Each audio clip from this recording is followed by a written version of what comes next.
In the grand living room of the Okoro mansion in Ikoyi, Lagos, on a hot afternoon in July 2025, the air felt thick with anger and fear. Amara Okoro, now fully recovered, stood tall between her parents and two men fighting for her love. Her voice trembled with strength as she declared, "Father, Mother, I will not marry Favour. My heart belongs to Matthew, the poor teacher who never left my side." Chief Emeka Okoro, her billionaire father, frowned deeply, his face turning red with shock. Favour, the rich son of his business partner, laughed in a cruel way and stepped forward. "You poor fool!" Favour shouted, his eyes burning with jealousy. He raised his strong hand to strike Matthew, who stood bravely without moving. Matthew's face showed quiet courage, but his heart pounded hard. Little did Favour know that this one angry move would bring big trouble. What would happen to Matthew in the next few seconds? Would help come in time. But to understand how this terrible fight started, we must go back 2 years earlier, to a happy time in June 2023. Hello, welcome to Echoes of the Baobab Trees. Before we start, take a second to like this video and subscribe for more powerful stories like this. And in the comments, tell us where you're watching from. We love seeing how far our stories reach around the world. Let's continue the story. Amara Okoro was a beautiful 22-year-old girl who had just finished her medical studies at the University of Lagos. She felt so proud and excited. Her billionaire father, Chief Emeka Okoro, took her on a special trip to Dubai to celebrate. They laughed and talked about her bright future as a doctor during the flight back home. The sun shone bright as their expensive car drove smoothly towards Banana Island in Lagos that sunny afternoon. Everything seemed perfect, and Amara's heart was full of joy for the life ahead. Suddenly, on the busy Lagos-Ibadan expressway, disaster struck without warning. A big speeding truck lost control and crashed into their car with a loud, terrifying bang. Glass flew everywhere, and the metal twisted like paper. The impact was so severe that Amara's head hit hard against the window. Chief Emeka got hurt in his leg but recovered quickly in the hospital after just a few days. Doctors worked fast on him, and soon he was back home, strong again. But for Amara, it was much worse.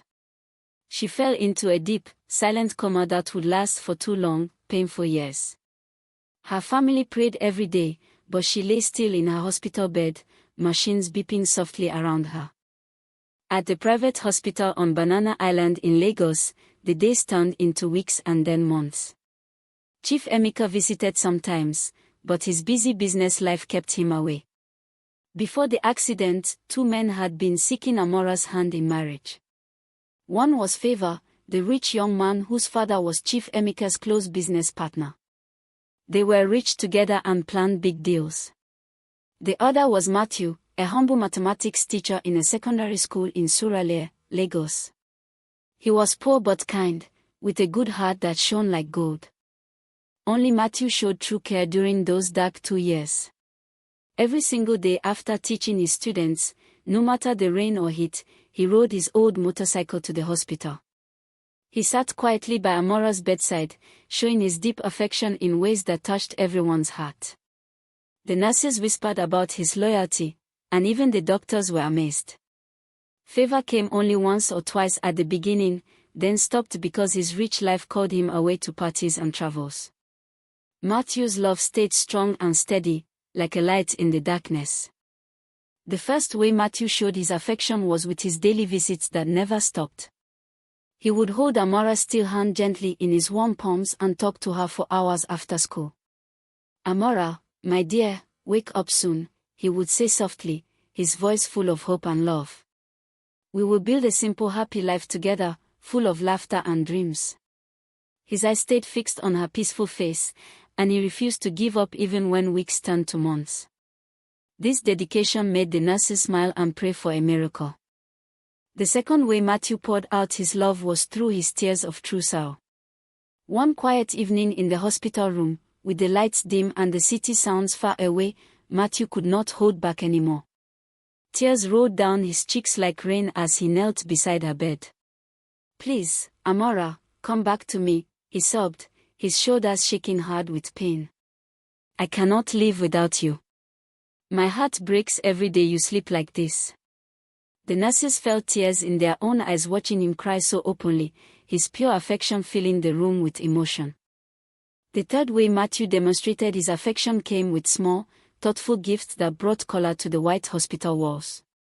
He saved his little teacher salary to buy fresh flowers from the market every week and her favorite sweet chocolates. He played soft gospel music on his old phone and sang along quietly, his voice gentle and encouraging. This song is for you, Amara, he would whisper. Day after day, he did this with hope burning bright in his heart, never missing a chance to show how much he cared. Then, after 2 long years of waiting, a true miracle happened in early June 2025. On a warm afternoon, as Matthew sang one of Amara's favorite songs with flowers in his hands, her eyes slowly fluttered open. She woke up from the deep coma because of his constant love and care. Amara smiled weakly at him, feeling his warm hand holding hers tightly. The doctors rushed in, amazed and shouting with joy. It is a miracle, they said. Amara's heart filled with warmth as she looked at Matthew, knowing his affection had brought her back to life. But now, fast forward to that hot July afternoon in the Okoro mansion after her full recovery. Favour had rushed back from his travels when he heard the news. He came with gifts and his parents' strong influence, trying hard to claim Amara.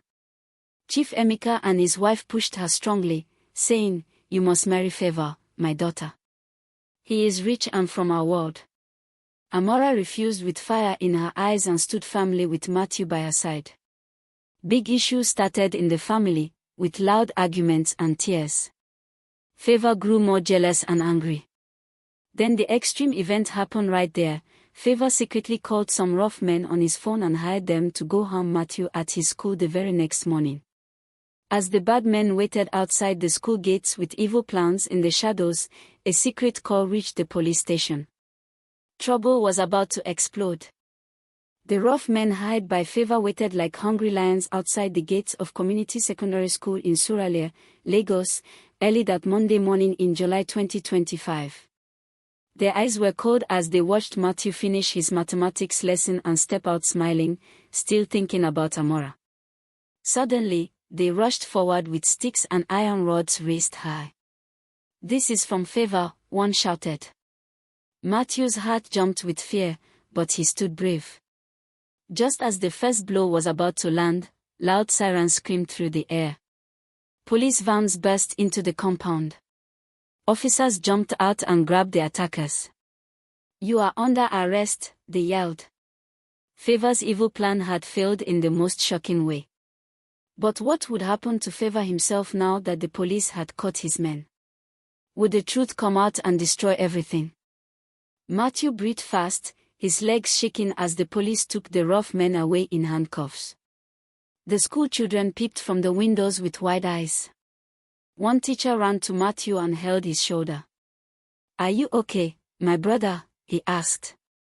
Matthew nodded, but inside his chest, fear mixed with thanks to God. He quickly called Amara on his small phone. "My love, something bad almost happened, but God saved me," he said with a voice full of emotion. Amara's heart beat fast when she heard the news. She felt deep worry for him and stronger love at the same time. Later that same day, at the big police station in Surulere, the arrested men started talking. They pointed fingers at Favour and told everything. "Oga Favour paid us plenty money to beat that teacher," one said. The police wrote it down quickly. News spread fast like fire in the dry season. By evening, Favour was called in for questioning. He arrived in his shiny car, looking proud at first, but his face changed when the officers showed him the statements. Anger boiled in his veins as he denied it all. "This is a lie," he shouted, but the evidence was strong. 2 days later, in the Okoro mansion, Amara stood before her parents with tears in her eyes. "Father, see what Favour tried to do to Matthew. He is dangerous." Chief Emeka rubbed his chin, looking troubled. His wife, Mama Amara, shook her head sadly. They had pushed so hard for the rich marriage, but now doubt started growing in their hearts. Amara's voice trembled as she spoke about Matthew's 2 years of faithful love.